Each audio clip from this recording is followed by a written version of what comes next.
বাইরে হ ঘর থেকে। কখনো 500 কখনো 600, প্রতিদিনের নাটক অনেক আছে, যা ঘর থেকে, যা। কিন্তু ভাইয়া সুন্দর হয়েছে শোন, ভাইয়া কবি না, যেদিন থেকে টাকা কামাই করবি সেদিন টাকার মূল্য বুঝবি।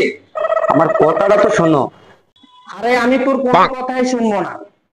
পারলে তুই আমাকে আগে 300 টাকা কামাই করে দেখা, পরে আসিস। ঠিক আছে বস, কাজের জন্য 100 জন লোক লাগবে, আর কিছু টাকা লাগবে।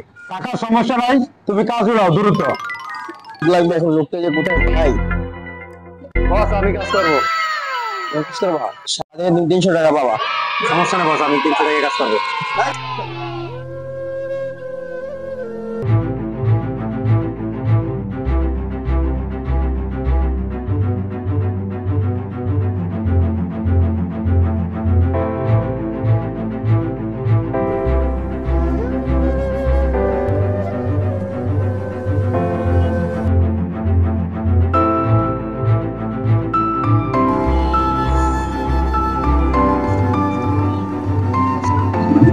স্যার, আমার তো কাজ শেষ, আমার টাকাটা।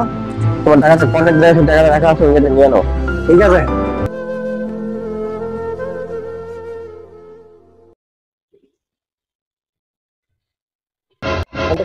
টাকা দেন। তুই আবার আসিস আমার কাছে টাকার জন্য? তুই সারা জীবন আমার থেকে টাকা চাবি? সারা জীবন টাকা চাবি? কি লাগে টাকা চাবি? সারা জীবন। এই জাকির, জাকির, জাকির, শোনো শোনো শোনো। কোথায় যাচ্ছ ভাইয়া? পরে কথা বলি।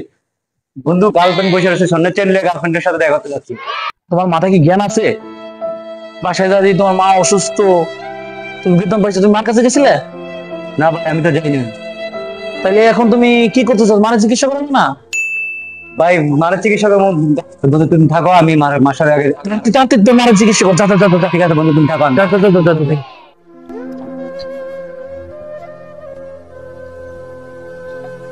যা।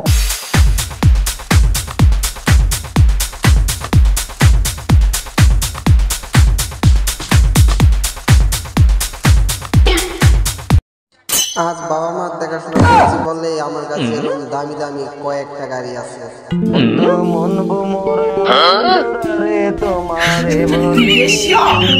কিরে, তুই বই বই এনে কিত্তাছস? তোর দি মার রাখতেছে। তোর আমনে এমন করতেছেন কা? যাইতাছি তো। জান থেকে।